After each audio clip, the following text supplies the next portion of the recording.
Well, we've told you how companies are having a tough time hiring new employees, and the crisis is impacting the airline industry too. Yeah, Hank's been out on this one all morning. American Airlines is canceling hundreds of flights, 80 daily, through June, even rolling into the first couple of weeks of July. But many, it's the worst possible time because they're trying to get their families, the kids got done school, and they're ready for vacation. So we brought in one of our faves, TravelZoo's senior editor, Gabe, this morning to tell us what we can expect. Good morning. Good morning. Great to be with you both. Hey, good to see you. Can you explain how this works? Because we've had some viewers ask us, how does this make any sense? Demand is high. Why would they be cutting back on flights? Yeah, great point. Listen, I'm going to call this sort of growing pains as we slowly but surely and very quickly get back to a semblance of reality. And I think what happened here, they've talked about weather issues, and there were some weather issues in early June that they're trying to avoid as we head toward July. But really, I think this boils down to an unexpected, very quick ramp up in travel and flight, in particular flight demand. When we did our spring break travel survey, about 20% of folks told us they were going to be flying to their spring break destination. 2 or 3 months later, that jumped to 60% of folks planning to fly to their summer destination. I think what happened here is that all the major carriers were announcing these ramped up flight availability options for June and July. American got a little bit more, I don't want to say aggressive, but probably optimistic. Their flight schedules for June and July were about 20% larger than, say, United and some of the other big players. And I think that the reality is that some of the frontline personnel, pilots in particular, and some behind-the-scenes folks at airports, some of the major airports, including Philadelphia International, simply weren't there to staff some of this very quick ramp up in demand. And that's what we're dealing with here, sort of a preemptive attempt to make sure we're not seeing these massive cancellations as we head toward July.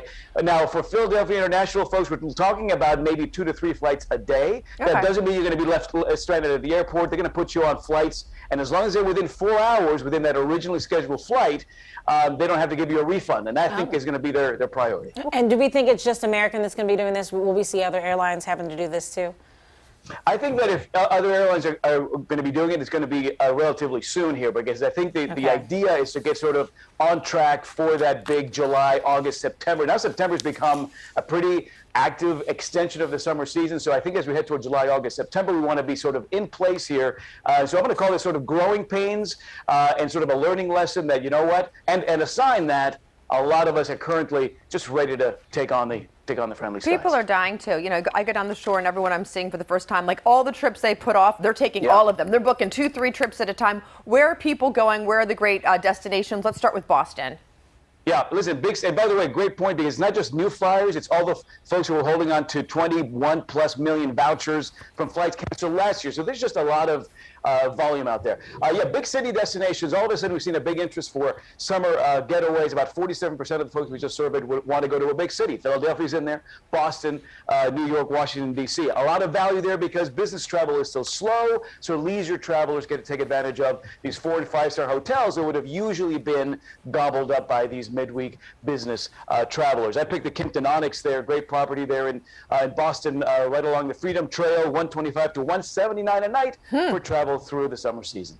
Okay. That's a great price. Why now? We're every day at 5 p.m., which I love. Oh, yes. Also, internationally, are we seeing people that are doing that? Are Americans even welcome? What's the deal?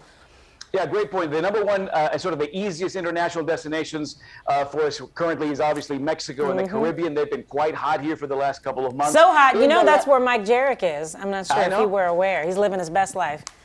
He's living it up. I was in Cabo San Lucas earlier this month, and the fact of the matter is, you don't need any COVID test requirements to get down there. A lot of safety protocols in place, but the vast majority of those resorts offering on-site that COVID test that's required to get back into the U.S. You got to take that test within 72 hours of your flight back. So those Mexican and Caribbean resorts have those tests in place. They're making it just it's just quite easy to go get that test and come back. A lot of value there. Obviously, Europe is coming to focus here in the last couple of weeks, and we know that places from France to Italy to Spain to Greece to Portugal to Iceland are open now and welcoming Americans as early as this month, and we're seeing volume increase as we head to July, August. A big year for them, of course, next year.